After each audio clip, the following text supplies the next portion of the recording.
নমস্কাৰ ছাৰ বাইদেউসকল, স্বাগতম জনাইছোঁ আপোনালোকক মোৰ ইউটিউব চেনেল অৰূপছ ব্লগলৈ। আজিৰ ভিডিঅ'টোত আপোনালোকক দেখুৱাম শিক্ষা হেতু পৰ্টেলত আপোনালোকে কেনেদৰে ছাত্ৰ ছাত্ৰীৰ পেৰেণ্টছ অথবা গাৰ্জেনৰ মোবাইল নম্বৰ আপডেট কৰিব।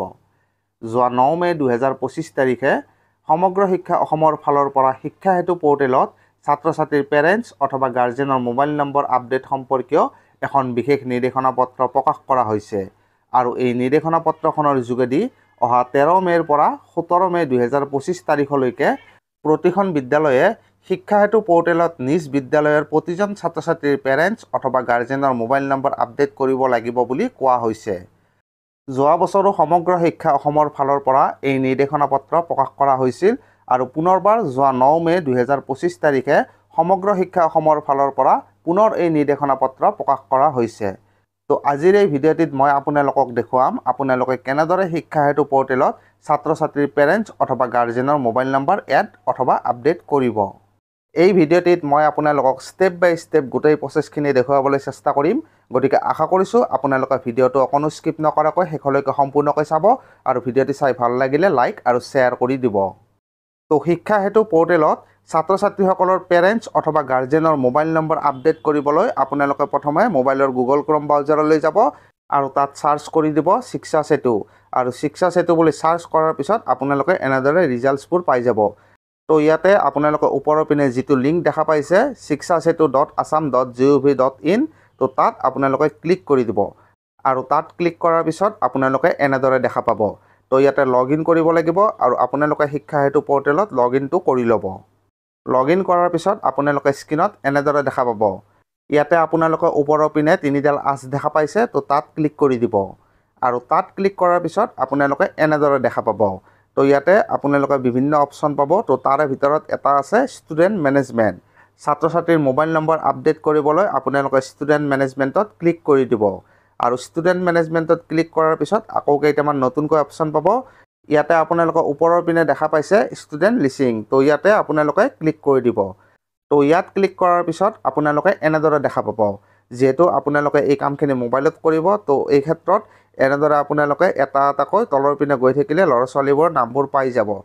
তো ইয়াতে আমি আমাৰ কিছু সুবিধা হোৱাকৈ যদিহে ডেস্কটপ ছাইড কৰি লওঁ তেনেহ'লে স্ক্ৰীনত দেখাৰ দৰে আপোনালোকে ডেস্কটপ ছাইড কৰাৰ পিছত এনেদৰে প্ৰত্যেকজন ল'ৰা ছোৱালীৰ নামবোৰ দেখিবলৈ পাব আৰু প্ৰতিজন ছাত্ৰ ছাত্ৰীৰ ছাইডৰ পিনে চালে আপোনালোকে ইয়াতে দেখা পাব একেবাৰে শেষৰ পিনে আছে চিলেক্ট একশ্যন।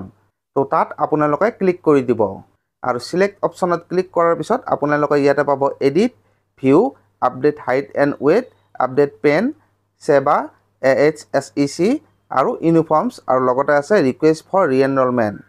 তো মোবাইল নম্বৰ আপডেট কৰিবলৈ আপোনালোকে ওপৰৰ পিনে যিটো অপশ্যন আছে এডিট, তো এডিটত ক্লিক কৰি দিব আৰু এডিটত ক্লিক কৰাৰ পিছত সেই ছাত্ৰ বা ছাত্ৰীগৰাকীৰ সম্পূৰ্ণ ডাটা আপোনালোকৰ আগত খোল খাই যাব আৰু সেইখিনি আপোনালোকে ভালদৰে চালে ইয়াতে আপোনালোকে দেখা পাব তলৰ পিনে 4.1.10 অপশ্যনটোত আছে মোবাইল নাম্বাৰ।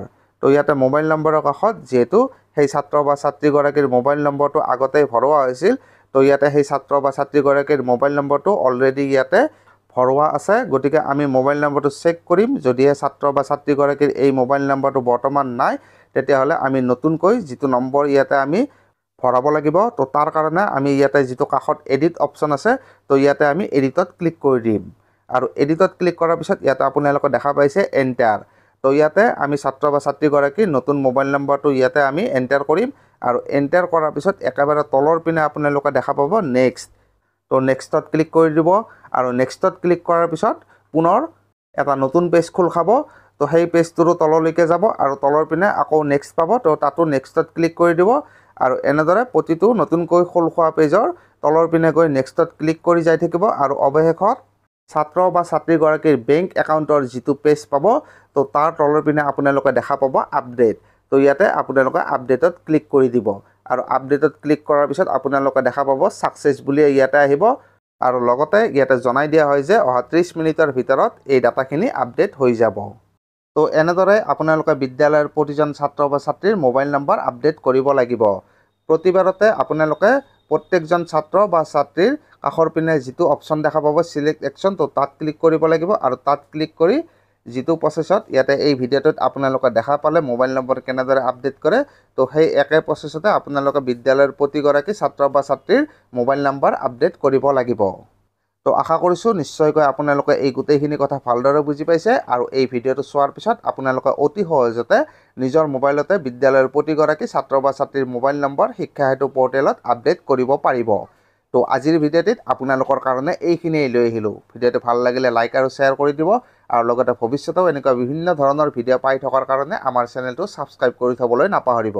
ধন্যবাদ।